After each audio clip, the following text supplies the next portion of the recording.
తెలంగాణ కాంగ్రెస్ లో సమన్వయ లోపం మందులేని వ్యాధిలాగా పెరిగిపోతోందా?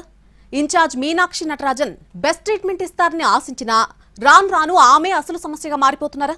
ఆమె ఆలోచనలు, వేసుకుంటున్న లెక్కలు చెప్పడానికి వినడానికి పేపర్ మీద వరకు బాగానే ఉన్నా ప్రాక్టికల్ గా సాధ్యం కావడం లేదా?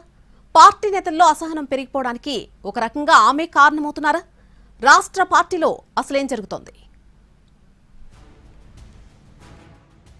తెలంగాణ కాంగ్రెస్ లో అందరూ పెద్దలే, ఇక సీనియర్స్ కు కొదవే లేదు. పదవుల కోసం పోటీ కూడా అదే రేంజ్ లో ఉంటుంది. ఢిల్లీలో పరపతి విషయానికొస్తే తగ్గేదేలే అన్నట్టుగా ఉంటుంది వ్యవహారం. ఏఐసీసీ ఆఫీస్లో తలో గాడ్ ఫాదర్ ఉంటారు. అందుకే రాష్ట్ర నాయకులు ఒకరికి తెలియకుండా ఒకరు అధిష్టానం దగ్గర పావులు కదుపుతుంటారు.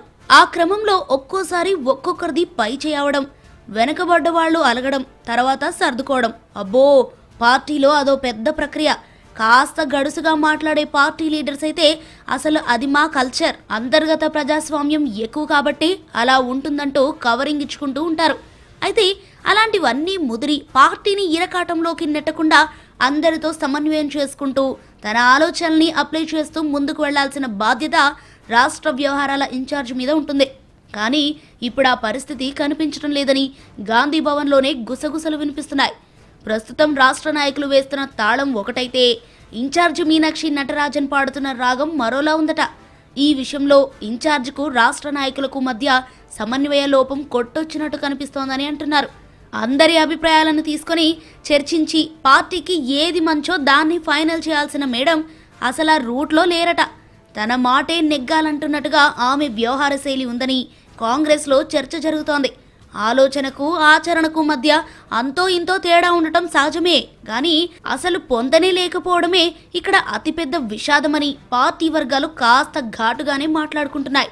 ఇటీవలే డీసీసీ అధ్యక్షుల నియామక బాధ్యతల్ని ఎమ్మెల్యేలకు కూడా ఇవ్వాలని అనుకున్నారు మీనాక్షి నటరాజన్. కానీ ఓవైపు నియోజకవర్గం, మరోవైపు అసెంబ్లీ సమావేశాల బిజీలో ఉండి అధిష్టానం ఇచ్చిన గడువులోపు కమిటీలు కూడా వేసుకోలేకపోయారు. చివరికి బ్లాక్ లెవెల్ కమిటీల్ని కూడా వేసుకోలేక మళ్లీ ఇన్ఛార్జి వ్యవస్థను తెర మీదకి తెస్తున్నారు. దీంతో ప్రస్తుతం తెలంగాణ కాంగ్రెస్లో అసలు నాయకుల కంటే ఇన్ఛార్జ్ నేతలే ఎక్కువయ్యారు. ట్రైనింగ్ ఒకరు, కమిటీలకొకరు, బ్లాక్ కమిటీ వేసేందుకు మరొకరు, ఇలా మొత్తం వ్యవహారం అంతా గజిబిజిగా మారిపోయిందన్న అభిప్రాయం పెరుగుతోంది. డీసీసీ అధ్యక్షులుగా ఉన్న ఎమ్మెల్యేల్లో అయితే ఆ ఫీలింగ్ ఇంకా ఎక్కువగా ఉందట. సామాజిక సమీకరణల కూర్పు ఉండాలని మీనాక్షి నటరాజన్ మంచి ఆలోచనే చేస్తున్నారు. కానీ ఆ ధ్యాస లోబడి పార్టీలోని బలోపేతం చేసే నాయకత్వం దిశగా అడుగులు పడటం లేదన్న ఫీలింగ్ చాలా మందిలో ఉంది. రాష్ట్ర ఇన్ఛార్జిగా మీనాక్షి బాధ్యతలు తీసుకున్నప్పటి నుండి కార్యకర్తలకు పాత వాళ్లకే ప్రయారిటీ అని చెప్పుకొచ్చారు. కానీ దాన్ని కూడా పూర్తి స్థాయిలో అమలు చేయటం లేదన్న అభిప్రాయం పార్టీలో ఉంది. నామినేటెడ్ పదవుల్లో కనీసం డైరెక్టర్స్ నియామకానికి కూడా ఎన్నేళ్లు పడుతుందన్న ప్రశ్నలు వస్తున్నాయి. పదవులు ఆశించే వారంతా విసిగిపోయి చివరికి ఈ పదవొద్దు, ఏం వద్దు అనే స్థాయికి అసహనం పెరుగుతోందట. మీనాక్షి నటరాజన్ ఛార్జ్ తీసుకున్న కొత్తలో పార్టీ నేతలకు కొంత హోప్ ఉండేది. ఆమె 100% పార్టీ మనిషి, కష్టపడిన వాళ్లకు అవకాశం కల్పిస్తారని భావించారు అంతా. కానీ ఇప్పటి వరకు పూర్తి స్థాయి కమిటీలే కాలేదు. జిల్లా కమిటీలు అంతే. డీసీసీలను వేశారు, కమిటీలు ఫుల్ ఫియర్ చేయరు.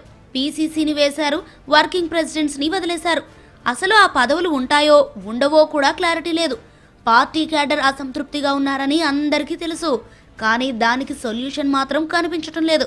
అసలు ఉంటుందా ఉండదా అంటూ ప్రశ్నించే వాళ్లకు పార్టీలో కొదవలేదు. ఇలాంటి సమస్యల్ని అధికార పార్టీ వీలైనంత త్వరగా పరిష్కారం చేసుకుంటే బెటర్. లేదంటే అసంతృప్తి పెరిగాక పదవులిచ్చినా పెద్దగా ప్రయోజనం ఉండబోదన్న మాటలు వినిపిస్తున్నాయి రాజకీయ వర్గాల్లో.